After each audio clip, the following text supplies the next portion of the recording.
Salam Nusantara. Rahayu, dulur-dulur sebangsa dan setanah air. Di sini saya bersama Ki Lukmin atau Romo Lukmin. Romo Lukmin ini adalah pelestari dan pelaku budaya yang ada di Kota Blitar. Romo, Yes.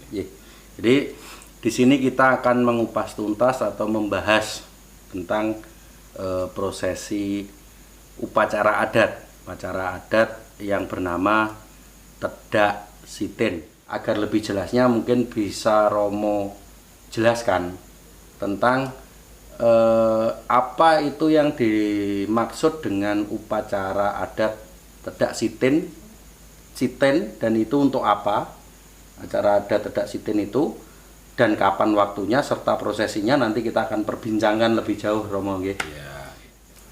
Rahayu. Membahas tentang upacara adat itu namanya, upacara adat Tedak Siten atau Tedak Siti, atau itu ada yang mengatakan itu upacara turun tanah.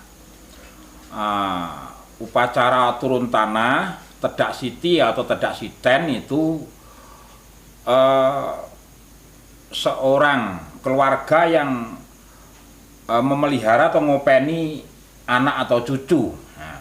Nah, itu ngopeni keluarga itu tidak hanya kalau sakit dicarikan obat, kalau mungkin lapar dicarikan makanan. Nah, tidak hanya itu. Jadi diupeni secara tentang karakter atau jiwa atau watak, beneh dan sebagainya. Jadi kalau upacara adat itu menuju ke karakter anak itu beneh gitu. Beneh, kemudian juga mempunyai subosito toto kromo, itu yang diharapkan oleh keluarga.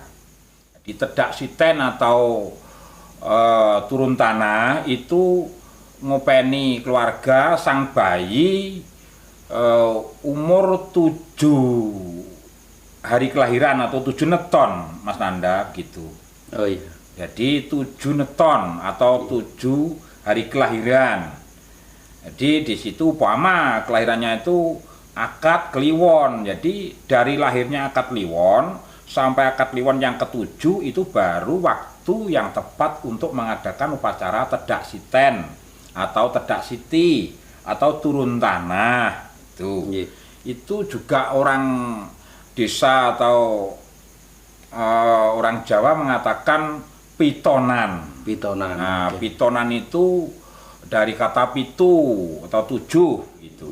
Jadi kalau saya simpulkan tadi sepintas masalah Tedak Siten itu, kalau tedak itu berarti turun, kalau siten itu tanah, jadi turun ke tanah. Iya, betul. Jadi bisa diibaratkan untuk sang bayi itu diupacarakan pertama kali menginjakkan ke bumi. Betul, iya. Tedak Siten di situ siti itu adalah pertiwi. Jadi sang anak atau sang bayi itu diketemukan kepada ibu pertiwi atau ibu yang akan mengasuh dan ngopeni sampai di akhir hidupnya. Gitu. Oh, seperti itu. Iya, misalnya begini.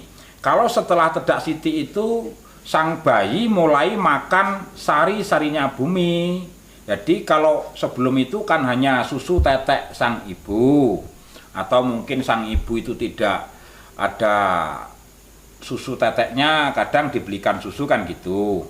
Tapi setelah itu umur 7 oton itu mulai makan sari-sarinya bumi, ngambah ibu bumi atau napa ibu bumi itu supaya lepas dari sukertoning bumi. Oh, tuh semacam kesialan atau iya, betul, kejadian buruk ya, itu kan. Mungkin di bumi-bumi yang agak angker atau itu sudah dapat restunya sang ibu bumi tadi, dapat restunya ibu pertiwi, jadi dia keselamatannya itu yang diharapkan. Terus lagi, Romo, mungkin banyak dari kita itu yang tidak tahu atau kurang paham apa yang diperlukan untuk mengadakan upacara adat Tedak Siten ini.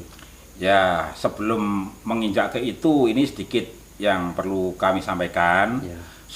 Sebetulnya pitonan atau tedak siti itu tidak hanya untuk anak yang pertama tok, tidak. Oh. Gitu. Tapi kebanyakan sekarang kan hanya anak yang pertama. Oh ya ya. Karena tujuan dan makna arti upacara adat ini membangun karakter sang bayi supaya jadilah anak yang soleh atau solekah atau anak yang suputra namanya. Jadi punya jiwa beneh, jiwa sopan santun subosito. Ini kan namanya membangun jiwa sang anak, membangun karakter. Jadi ini tidak hanya anak yang pertama, walaupun anak yang kedua, anak yang ketiga sebenarnya harus diadakan upacara tedak siten itu tadi di waktu usia 7 neton begitu. Sebenarnya banyak sarana, banyak upakara atau banyak piranti yang disiapkan. Tapi Jawa itu supel atau apa ya istilahnya, ramah. Iya, ramah. Pengertian. Iya, betul. Tidak harus besar. Oh iya iya iya. Walaupun besar kalau itu karena ada pamrih gengsi itu malah ndak baik. Ndak bagus. Iya. Itu ukurannya menyesuaikan keadaan. Iya. Nah, padahal yang digunakan itu kebanyakan barang-barang yang tidak mahal, jadi mudah dicari di desa misalnya. Satu itu mempersiapkan selamatan, jelas itu selamatan tedak siten. Kedua ada proses, nanti ada proses pembersihan prosesi jamasan. Sebelum jamasan mungkin sebelum purwi di luweng atau tempat perapian. Ya, di situ apa tujuannya? Ini juga pembersihan. Ngobong atau nggeseng molo popo patokonya sang anak dibesem atau dibakar. Itu karena apa? Daya api di situ atau kekuatan atau power di tempat api itu di situ akan membakar kotoran-kotoran sang bayi itu. Kemudian ada nanti bayi diajak ke sumur. Karena apa? Mandi, mengambil air di sumur itu apabila ada kesalahan dan mungkin kurang berkenan pada sumur itu sudah minta maaf atau permakluman namanya. Nah, terus setelah itu nanti mandi jamasan pakai kembang setaman tadi, terus pengguntingan rambut itu juga pembersihan. Gunting rambut yang di depan itu namanya menghilangkan loro rogo. Nih sakit. Ya, loro rogo, betul. Kalau yang kanan ini juga ini niatnya menghilangkan wigna, namanya wigna itu halangan, supaya ini hilang, tidak kena halangan nanti. Tidak ada rintangan lah. Betul. Kemudian yang belakang, rambut yang belakang itu mohon agar ini ngungkurne satru musuh. Jadi anak ini tidak punya satru atau musuh. Nah, gitu. Kemudian yang kiri itu tujuannya untuk menghilangkan malapetaka supaya tidak kena petaka apapun. Namanya petaka, bencana dan sebagainya. Seperti itu. Kemudian yang atas ini doanya untuk menghilangkan sebel sial sang bayi itu supaya sebel dan sialnya tidak ada gitu. Karena itu semua adalah pembersihan dan doa. Setelah dibersihkan dengan potong rambut, itu baru sang bayi diturunkan Romo nggih. Atau diinjakkan nggih. Nggak, itu tadi setelah itu kan berbusana tadi. Oh, sudah. Berbusana. Iya, berbusana ya. Terus pakai krim. Berbusana iya, pakai jamang, berhias dan berbusana 7 kali. Nah, kemudian setelah berhias, berbusana dan bersih itu baru menginjak jadah atau tanah di Rajah Bedawang gitu, lambang Pertiwi itu. Jadi sang anak ketemu pada ibu Pertiwi. Nanti ada proses-proses menginjak jenang pitu. Jenang pitu itu juga itu doa, walaupun itu wujudnya sesaji tapi mengandung doa. Nah, supaya anak ini akan mengalami hidup yang sudah mengalami apapun, ndak ada gangguan gitu. Gangguan. Karena apa? 7 rasa atau 7 warna, 7 rasa pahit, getir, manis, kecut dan sebagainya ada 7. Jadi kalau nanti kehidupannya itu mengalami kehidupan yang pedas, tidak kaget atau sudah tawar gitu. Jadi ada 7 filosofi Ya yang betul ya. Terus setelah diinjakkan kepada bubur atau jenang 7 itu baru ditapakkan ke naik ondo atau tangga tebu. Tebu itu tadi karena tebu itu juga mengandung makna atau simbol itu adalah rasanya juga manis. Itu kemudian 7 tangga atau 7 anak tangga itu adalah 7 oton atau 7 neton tadi. Jadi semua mengandung makna atau tujuan arti yang pas. Baru setelah itu si anak dimasukkan masuk dalam kurungan. Ya, ke dalam kurungan. Di situ ada ayam. Ayam itu lambang daripada saudara, atau di sekeliling kita itu ada makhluk hidup selain manusia. Jadi agar bisa hidup berdampingan dengan makhluk yang lain selain manusia, gitu maksudnya. Maksudnya seperti itu. Betul, juga itu lambang saudara, bahwa kita ini hidup tidak lepas daripada saudara 4 istilahnya, yaitu tadi nafsu 4, supiah, amarah, mutmainah, alwamah. Saudara 4 selair, selabir, mukair, majalair. Saudara 4 yaitu kakang kawah, hadirari, kakang barep, adi muragil. Saudara 4 itu kalau di badan itu banyu, bumi, geni, angin. Banyak itu maknanya. Ya. Jadi setelah baru dimasukkan ke kurungan, tadi beserta ayam, berarti itu sudah bisa dianggap prosesi acara atau upacara adat Tedak Siten atau Tedak Siti itu sudah paripurna.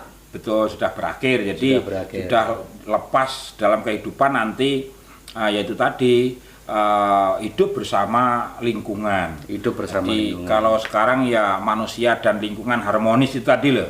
Itu tujuannya. Jadi kalau lingkungan dan manusia itu harmonis, pasti tentram kan. Gitu. Selamat dan tentram. Jadi banyak sekali makna upacara adat Tedak Siten ini untuk pembangunan jiwa si anak. Betul, itu memang seperti itu Romo.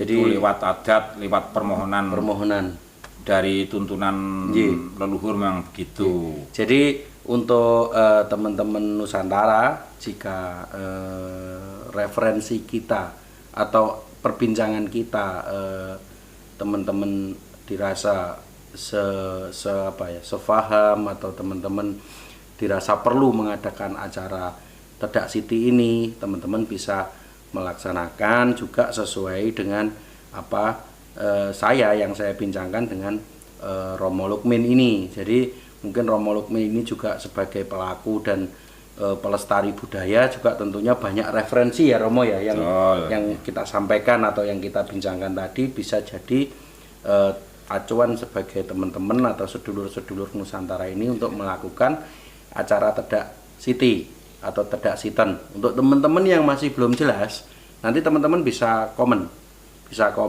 apa yang kurang jelas yang mau ditanyakan, atau mau silaturahmi langsung ke Romo Lukmin. Ya siap. Setiap waktu memang, karena saya pelayan umum. Oh gitu ya Romonya. Saya pelayan umum di luar agama pokoknya. Ini adat, jadi bukan agama. Walaupun kaitannya ada kaitan agama Islam juga ada tuntunan begini, agama Hindu ada tuntunan begitu.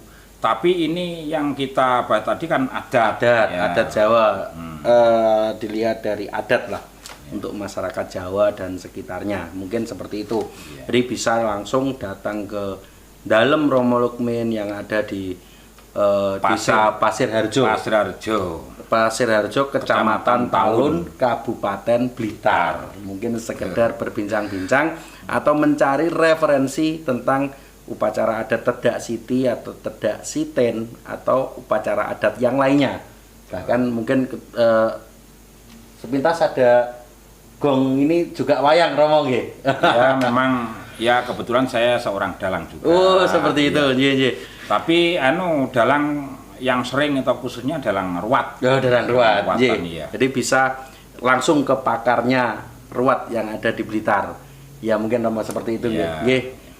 Sementara obrolan kita tentang Tedak Siti dan Tedak Siten malam hari ini cukup demikian. Ada kurang lebihnya di channel saya mohon maaf dan terima kasih untuk teman-teman. Monggo Romo, ada yang disampaikan mungkin? Ya, saya juga terima kasih mungkin dari pemirsa atau mungkin dari teman-teman Nusantara, karena ini yang saya sampaikan itu memang budaya Nusantara gitu, budaya Nusantara. Jadi kalau memang ada yang